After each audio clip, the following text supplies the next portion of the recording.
नमस्कार, मैं हूं आपके साथ मयंक शर्मा और आप देख रहे हैं SBCN टाइम्स। आइए शुरुआत करते हैं आज की कुछ प्रमुख हेडलाइंस के साथ।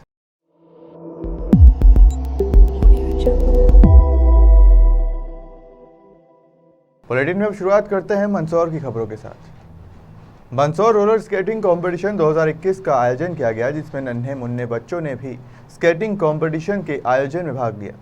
स्केटिंग कार्यक्रम में मंदसौर विधायक यशपाल सिंह सिसोदिया भी मौजूद रहे और उन्होंने छोटे छोटे बच्चों का भी उत्साह बढ़ाया।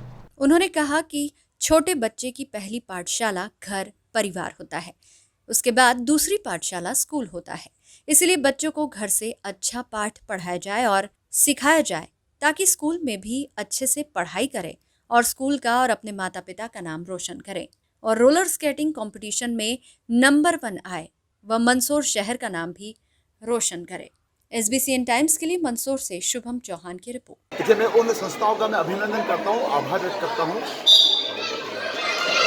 जो तन से मन से और धन के साथ साथ परिश्रम से किसी भी कार्यक्रम के आयोजन में जुड़ते हैं। भारतीय जन संगठन की हमारी बहन अलका सिपाही जो प्रोजेक्ट चेयरमैन है, आदरणीय मारू दिव्या मारू मुझे निमंत्रण दिया। जब मेला लगा तो मुझे लगा कि मेला है, मेला जहाँ एक और भगवान विश्वनाथ महादेव का मेला लग रहा है, उसी प्रकार से नौनिहाल बच्चों का स्केटिंग का जो मंचों में एक प्रभाव बना है और एक व्यवस्था सुनिश्चित हुई है। तो देखिए, हम बिल्डिंग तो बना सकते हैं, हम पवेलियन स्टेडियम दे सकते हैं, लेकिन जब तक सामाजिक संस्थाएं नहीं जुड़ेंगी, जब तक अभिभावक पालक नहीं जुड़ेंगे, जब तक खेल के प्रति अन्य सामाजिक संगठन इसमें रुचि नहीं दिखाएंगे, तब तक ये मैदान सुने सुने रहेंगे। और आप देखिए कि चारों तरफ चिंकारियाँ आ रही है। तो बच्चों का ये जो एक प्रतिभा को उकेरने का जो एक संकल्प लिया है, मैं संस्था का भी अभिनंदन करता हूँ और प्रोजेक्ट चेयरमैन का भी अभिनंदन करता हूँ, दिव्या बहन का भी मैं अभिनंदन करता हूँ, आभार व्यक्त करता हूँ कि जिन्होंने कार्यक्रम की आयोजना की संरचना करने में शासन की भी यही मंशा है कि जनभागीदारी हो। देखिए, सरकार के अपने बजटों की लिमिटेशन होती है, लेकिन अगर सामाजिक संस्थाएं जुड़ती है तो एक अलग ही परिदृश्य सामने आता है। बड़ी संख्या में यहाँ पे पेरेंट्स आए हैं, पालक अभिभावक आए हैं, छोटे छोटे बच्चे आए हैं और स्केटिंग का मंदसौर में आज से 1 दशक पहले कोई जानता भी नहीं था। मंदसौर के दशपुर गुंज में शेड के नीचे स्केटिंग का काम भाई राकेश के द्वारा किया जाता था, लेकिन आज हम देख रहे हैं कि पवेलियन की भूमिका में आकर आज ही मुझसे मांग करनी है कि हॉकी का जो स्टेट टर्फ विकेट है फॉरन सड़क मार्ग वहाँ पर जमीन उपलब्ध कराते हुए वहाँ पर स्टेडियम का निर्माण होना चाहिए। मैं समझता हूँ कि इनकी मांग बहुत जुनैन की। अभी कपिल भंडारी बता रहे थे कि इंदौर में ये कई मेडल ला सकते थे, लेकिन वहाँ का जो ग्राउंड था वह ग्राउंड बना था सीमेंट कॉन्क्रीट पर और हमें स्टोन पर, तो उसकी स्पीड में कहीं ना कहीं अंतर आ जाता था। लेकिन अब चूंकि इस कमी को भी हम दूर करेंगे और एक बढ़िया प्रोजेक्ट मध्य प्रदेश सरकार के खेल एवं युवक कल्याण मंत्रालय को भिजवाएंगे। और मुझे पूरा विश्वास है, पूरी उम्मीद है कि मंदसौर में जिस प्रकार से खेलों को बढ़ावा देने को लेकर के जिस प्रकार से खेल प्रेमी तैयार हो रहे हैं, अभी तो दिसंबर के महीने में मंदसौर के हॉकी टर्फ क्रिकेट में नेशनल और इंटरनेशनल प्लेयर आ रहा है।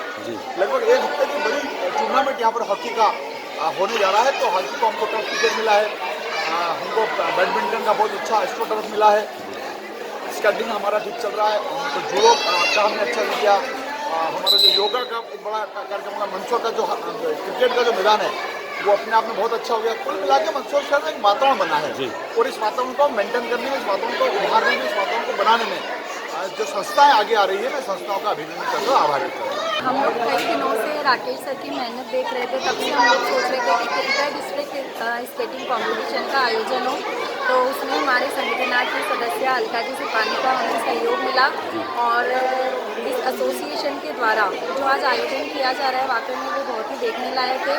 और मंदसौर के विकास की बात करें तो ये अंकल के द्वारा जो भी किया गया है वो बहुत ही सराहनीय है।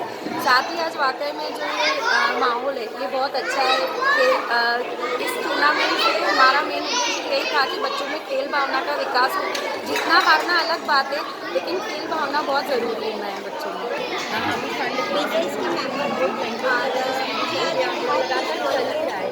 विदेश संस्था ने मुझे सौंपा है कि मैं इसका प्रायोजन का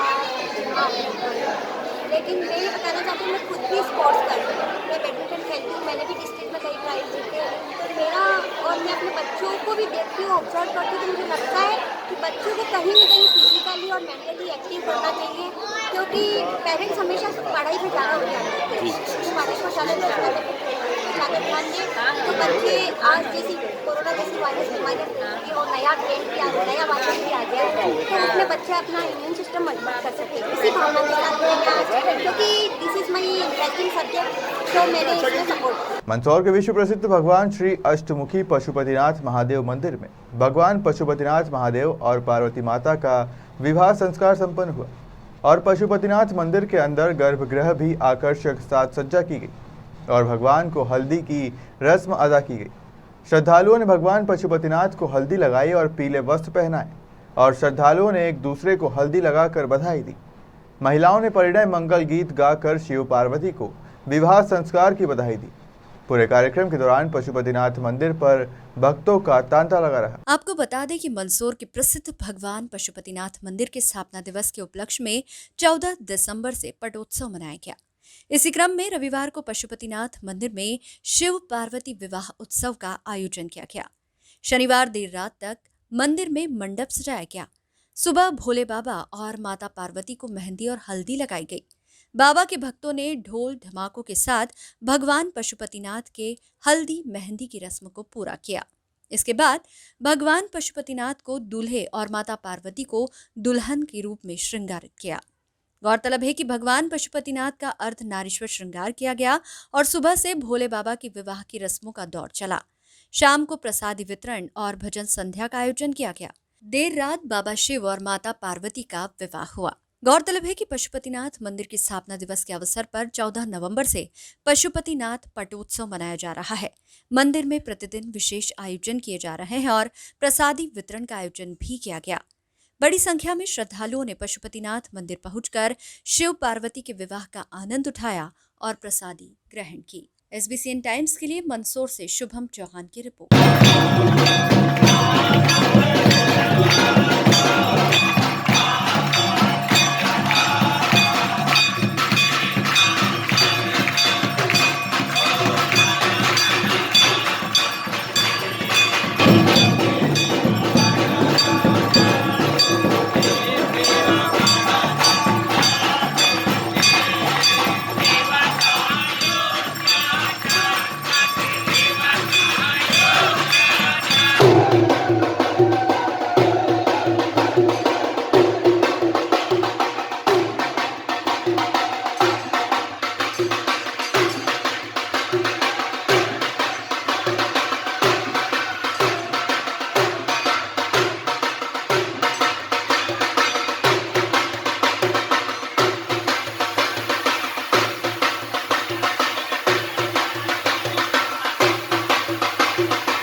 तदेव लग्नं सुदिनं तदेव ताराबलं चंद्रबलं तदेव विद्याबलं देवबलं तदेव लक्ष्मीपते निगमास प्रमामि। प्रतिवर्षानुसार इस वर्ष भी भगवान पशुपतिनाथ मंदिर में शिव पार्वती का विवाह सुसंपन्न किया जा रहा है, जिसमें प्रातःकाल की वेला में भगवान पशुपतिनाथ को पंचामृत दूध दही की शक्कर शहद जल से स्नान कराने के बाद हल्दी का उपटन लगाया गया, भगवान का आकर्षक श्रृंगार किया गया और सायकाल वेला में भगवान शिव पार्वती के लिए सुंदर मंडप बनाकर पानी ग्रहण संस्कार का आयोजन किया जा रहा है, जिसमें भगवान पशुपतिनाथ को पगड़ी पहनाकर सुंदर आकर्षक श्रृंगार किया गया, दूल्हा बनाया गया और सभी श्रद्धालु द्वारा यहाँ पर पधार कर शिव पार्वती के विवाह में अपनी श्रद्धानुसार कन्यादान का संकल्प ले रहे हैं और महाप्रसादी का आनंद ले रहे हैं। इस प्रकार इस वर्ष भी शिव पार्वती विवाह बड़ी धूमधाम से मनाया जा रहा है। मंदसौर जिले के शामगढ़ में अंडरब्रिज बनाओ समिति द्वारा 10 दिन अंडरब्रिज की मांग को लेकर धरना प्रदर्शन किया जा रहा है। आज धरना स्थल पहुंचे कैबिनेट मंत्री हरदीप सिंह डंग ने जनता की समस्या सुनी और आश्वासन देते हुए कहा कि अतिशीघ्र अंडरब्रिज बनाया जाएगा। कैबिनेट मंत्री हरदीप सिंह डंग ने कहा कि मैं दिल्ली जाकर रेल मंत्री अश्विन वैष्णव से मुलाकात करूंगा। आपको बता दें कि कैबिनेट मंत्री हरदीप सिंह डंग के जाने के बाद भाजपा कांग्रेस नेता आपस में बहसबाजी करने लगे। आपस में बहसबाजी होने के कारण धरना स्थल बना कांग्रेस भाजपा की लड़ाई का अड्डा और अंडरब्रिज को लेकर कोई निष्कर्ष नहीं निकल पाया। यहाँ की रिकॉर्डिंग, यहाँ की रिपोर्ट आपको, क्योंकि मैं भी अगर यहाँ पर खड़ा हूँ तो एक मंत्री तो हूँ क्षेत्र का, पर यहाँ का नागरिक होने के नाते मैं बिल्कुल 1000% ये काम होना चाहिए, क्योंकि बहुत जरूरी है और ये हमारे लिए सबके लिए चिंता की। तो इसके आप कलेक्टर महोदय आप अपनी रिपोर्ट एक पहुँचाएं और हम भी यही चाहते हैं आप भी एक रिपोर्ट दें कि तुरंत, जब तक हम कोशिश कर रहे हैं ब्रिज की कि भाई कैसे भी करके स्वीकृत हो, उसके लिए आप बड़ा ये को लड़ाई तगड़ी हो गई कि भाई ये ब्रिज स्वीकृत कराना है। वो तो लंबी प्रक्रिया है। देखो स्वीकृत हो, एस्टीमेट बने तो 6 महीने से कम 6 महीने तो मान ही लें आप। तो इस जब तक इसको अपन आप तत्काल यहाँ से, मेरे हिसाब से तो आप कलेक्टर महोदय आप लिखित में भी दें, पर एक फोन जरूर करें कि वहां पर ऐसी स्थिति और यहाँ पर खोलना जरूरी है। तो हो सकता है कि मौखिक आप वो भी लिखित में देंगे, आप वो भी लिखित में आदेश नहीं देंगे, पर मौखिक तौर पे कि आपको जनता के सुविधा के लिए खोल सकते हैं। थोड़ी सी आप चर्चा करेंगे तो इसका हल। और आपको अभी तक मैं जो बात कर रहा था तो कलेक्टर साहब को शायद इतना अंदाजा नहीं था कि ये अंदाजा था। हाँ। तो इसके लिए अब अपन क्या मतलब इसका थोड़ा बताओ कि क्या मतलब आप हो यहाँ पे, और समाधान तो यहाँ थोड़ी करेंगे। अरे बोलने से, मेरे चिल्लाने से, तुम्हारे चिल्लाने से, अब ये कानून का काम है। आज इनको दिखाने के लिए लायक ऐसी स्थिति है। जो कलेक्टर साहब भी नए आए हैं और एसपी साहब भी हमारे नए हैं। अभी पहली बार ही दोहरा हुआ सब तो आपको कि पिलाए। तो ये अभी इसके लिए अपन क्या कर सकते हैं। बुलेटिन में अब रुख करते हैं नीमच की खबरों की तरफ। नीमच कैंट थाना अंतर्गत आने वाले क्षेत्र एरोड्रम रोड स्थित महावीर नगर में अज्ञात चोरों ने एक सूने मकान का ताला तोड़कर लाखों की नकदी सहित जेवर पर हाथ साफ कर दिया है।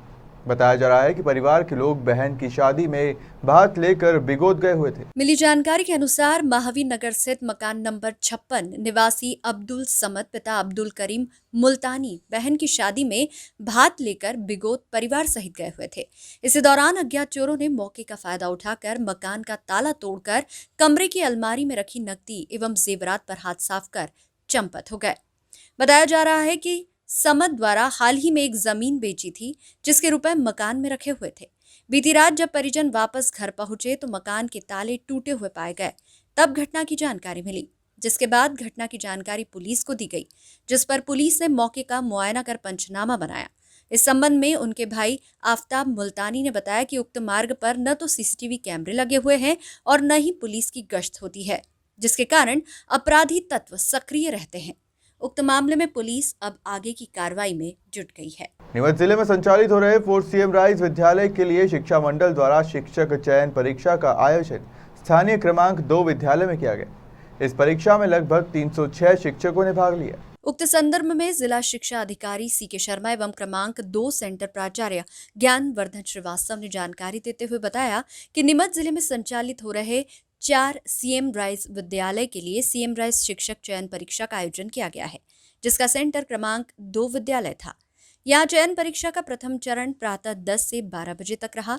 प्रथम चरण के लिए टोटल 170 शिक्षकों की उपस्थिति होनी थी, परंतु केवल 132 शिक्षक ही चयन परीक्षा में उपस्थित हो पाए। प्रथम चरण में 38 शिक्षक अनुपस्थित रहे। इसी प्रकार द्वितीय चरण में दोपहर 2 बजे से शाम 4 बजे तक की चयन परीक्षा में 222 शिक्षक में से 174 शिक्षकों ने उपस्थित होकर चयन परीक्षा में भाग लिया। वहीं 48 शिक्षक अनुपस्थित रहे। ये चयन परीक्षा सीएम राइस विद्यालय के लिए इंग्लिश, हिंदी, गणित, संस्कृत, विज्ञान, सामाजिक विज्ञान, भूगोल, इकोनॉमिक्स, पॉलिटिकल साइंस सहित अन्य विषयों की थी। बघाना थाना अंतर्गत आने वाले कृष्णानगर कॉलोनी क्षेत्र में रविवार को कॉलोनाइजर द्वारा छोड़े गए खाली भूखंड को लेकर कॉलोनी वासी एवं निर्माणाधीन मकान मालिक के बीच कहासुनी हो गई और कहासुनी इतनी बढ़ गई कि दोनों पक्षों के बीच हाथापाई की नौबत भी आ गई। उक्त मामले की सूचना जब पुलिस को लगी तो 100 डायल एवं बघाना पुलिस मौके पर पहुंची और मामले को शांत किया गया। जब दोनों ही पक्ष पुलिस की बात नहीं समझ पाए तो पुलिस द्वारा दोनों ही पक्षों को बघाना थाना लाया गया और दोनों के शिकायती आवेदन लिए गए। शिकायती आवेदन में बघाना पुलिस द्वारा कॉलोनी वासियों की शिकायत पर निर्माणाधीन मकान मालिक के कार्य को रोकने के निर्देश दिए गए। उक्त मामले में कॉलोनी वासी अक्षय गर्ग और विजय गर्ग द्वारा जानकारी देते हुए बताया गया कि कृष्णानगर कॉलोनाइजर द्वारा कॉलोनी में आड़ा तिरछा प्लॉट होने की वजह से लगभग 500 स्क्वायर फीट का भूखंड खाली छोड़ा गया था, जिसे कॉलोनी वासी बच्चों के खेलने के लिए बगीचे का रूप देना चाह रहे थे। परंतु वर्तमान में पंकज जैन द्वारा मकान निर्माण का कार्य किया जा रहा है और उन्हीं के द्वारा उक्त भूखंड की तरफ खिड़की और दरवाजे भी खोले जा रहे हैं, जिससे भूखंड पर बगीचे और गार्डन की व्यवस्था बिगड़ जाएगी। जब उन्हें इस कार्य से रोका गया तो मौके पर विवाद की स्थिति बन गई। कॉलोनी वासी चाहते हैं कि कॉलोनी में बच्चों के खेलने और बैठने उठने के लिए एक छोटा बगीचा निर्मित हो, परंतु पंकज जैन द्वारा उसी भूखंड की ओर मकान का एक और दरवाजा रखा जा रहा है। कॉलोनी वासियों द्वारा उन्हें काफी समझाइश दी गई है। आज मौके पर विवाद की स्थिति बनी है, जिसकी सूचना पुलिस को दी गई है और हमारी ओर से थाने पर आवेदन भी दिया गया है। फिलहाल पुलिस अधिकारियों द्वारा उन्हें खाली पड़े भूखंड की ओर निर्माण कार्य करने से मना किया गया है। इसके बाद भी जैसा प्रशासन चाहे वैसे कार्रवाई वे कर सकते हैं। हम उस कार्रवाई से सहमत हैं। भागेश्वर महादेव आश्रम समिति सिंधी समाज नीमच द्वारा श्री 108 सदगुरु बाबा पिरूराम जी की 45वीं वर्षीय वार्षिक महोत्सव 3 दिनों तक विभिन्न धार्मिक कार्यक्रमों के साथ श्री भागेश्वर महादेव आश्रम पर मनाया जाएगा। कार्यक्रम की शुरुआत आज रविवार से हुई, जो 30 नवंबर मंगलवार तक चलेंगे। समिति के अध्यक्ष गुरमुखदास दादवानी व सचिव मनोहर मोटवानी ने बताया कि रविवार प्रातः 10 बजे श्री अखंड पाठ साहब के साथ कार्यक्रमों की शुरुआत हुई। वहीं 29 नवंबर को रात्रि 8 बजे से सुखमणि मंडल, बहराणा समिति व पीआर पार्टी के कलाकारों द्वारा भव्य भजनों की प्रस्तुति दी जाएगी। 30 नवंबर को प्रातः 6:15 बजे हवन, दोपहर 12:15 बजे भोग साहब, लंगर प्रसादी दोपहर 1:30 बजे व पल्लव का कार्यक्रम दोपहर 2 बजे आयोजित किया जाएगा। फिलहाल खबरों में सिर्फ इतना ही। आप बने रहिए SBCN टाइम्स के साथ।